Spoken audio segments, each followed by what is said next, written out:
Ada orang seneng ngomong serius supaya bangsa ini maju. Tapi bapak saya itu pesan saya, kamu kalau niat itu jangan sering ngomong serius kan. Masyarakat sudah capek mikir utang, mikir keluarga. Udah gitu sowan kiai dijak ngomong serius lagi nanti capek kan. Sehingga kiai-kiai dulu itu kalau ketemu orang ya guyon terus. Karena tahu masyarakat sudah capek, sudah banyak yang takut tanggal kredit gitu. Sudah takut tanggal kredit, takut problem sowan kiai diancam neraka lagi, itu kan ketakutan berkali-kali. Jadi makanya ini kan kebaikan itu dievaluasi karena kita tidak nabi, tidak wali. Jadi kalau kata hikam itu apa yang Anda kira baik itu ada masalah, apalagi sedang masalah. Saya sering cerita ada orang suami istri harmonis sekali.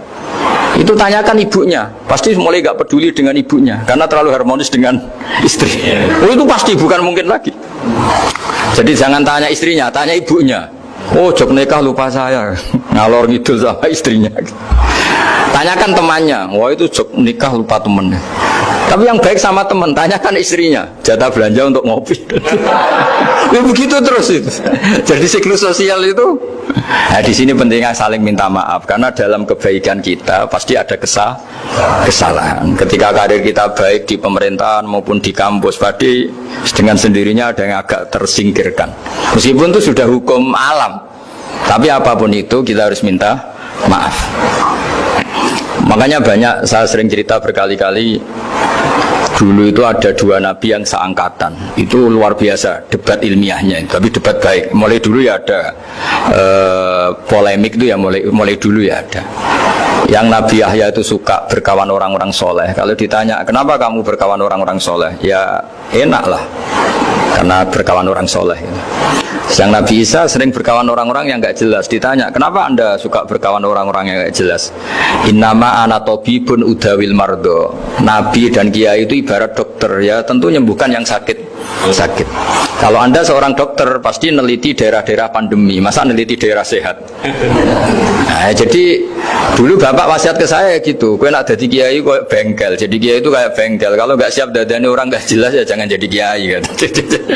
Itu ya, tapi kan masalahnya kita sendiri solehnya pas-pasan, takut terkontaminasi. Jadi yang jelek bukan jadi baik, kita yang baik jadi jelek. Nah itu kan mulai dulu ya polemik sejauh mana kita punya kekuatan untuk tidak terpengaruh yang negatif. Yang negatif terpengaruh kita menjadi positif. Jadi ini cerita-cerita sawalan bahwa dalam kebaikan kita itu ada kesalahan, maka kita tetap istighfar, tetap saling minta maaf. Dulu bapak saya kalau diceritain ada seorang kiai sampai sepuh jadi imam masjid, istiqomah sekali. Dulu bapak saya itu guyu, ya istiqomah, tapi wong liya terus iso dadi kader. Jadi calon-calon kiai ini sudah putus asa karena nggak pernah punya kesempatan jadi imam. Jadi dibalik istiqomah itu ya ada memahjubkan orang lain. Makanya alhamdulillah di Indonesia itu ada pegawai pensiun. Kalau enggak habis itu. Karena yang anyar-anyar itu mesti ini kurang pengalaman, ini kurang senior. Tapi baru kan ada pensiun kan gantian. Tapi masalahnya di dunia kiai itu udah ada pensiun.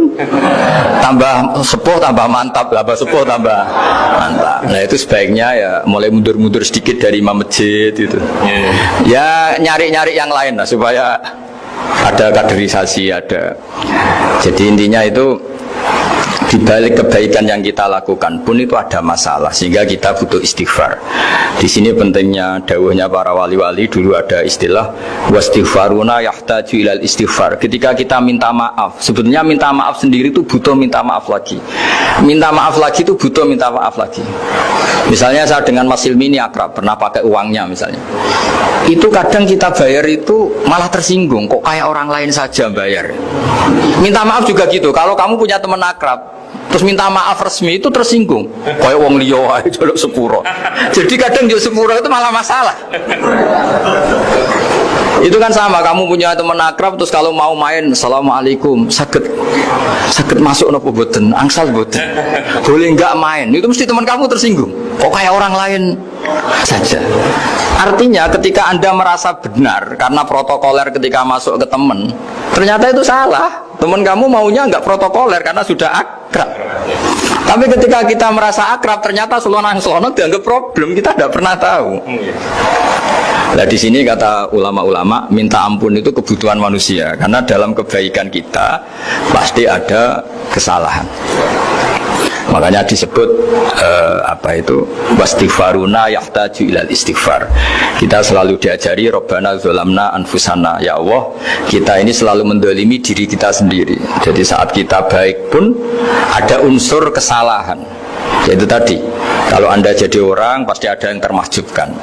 Kalau Anda kiai besar atau profesor atau pejabat turun ke bawah, ya kalau gubernur turun terus ya bupati gak jadi bintang kan. Kalau saya kiai besar misalnya turun terus ya kiai kampung itu ya kasihan. Saya pernah diundang Manakipan tidak datang itu kiai kecil bilang matur nuwun Gus gak teko. Aduh iwake gak untuk saya katanya. Barokahnya saya ada itu lucu ya, matur nuwun betul. Matur nuwun Gus jenengan gak dugi jadi. Akhirnya jatah besarnya untuk saya. Nah, tapi yang punya rumah komplain. Gus tak udang ratau teko PP aku wong cilik. Aduh. Nah, ini saya harus mendahulukan versi Soibul Bait yang punya rumah apa versi kiai yang termahjubkan. Artinya pilihan apapun saya harus istighfar karena ada saja unsur salahnya. Ya makanya ini kan, makanya ya saya minta UGM juga saya sering undang saya terus, nanti dikira karena kampus besar Gus Bak mau juga keliru lagi. Kalau 1-2 kali mungkin boleh, kalau keseringan ya gak boleh, nanti itu dikira saya maunya hanya sama kampus besar, padahal saya sama RT ya sering datang juga.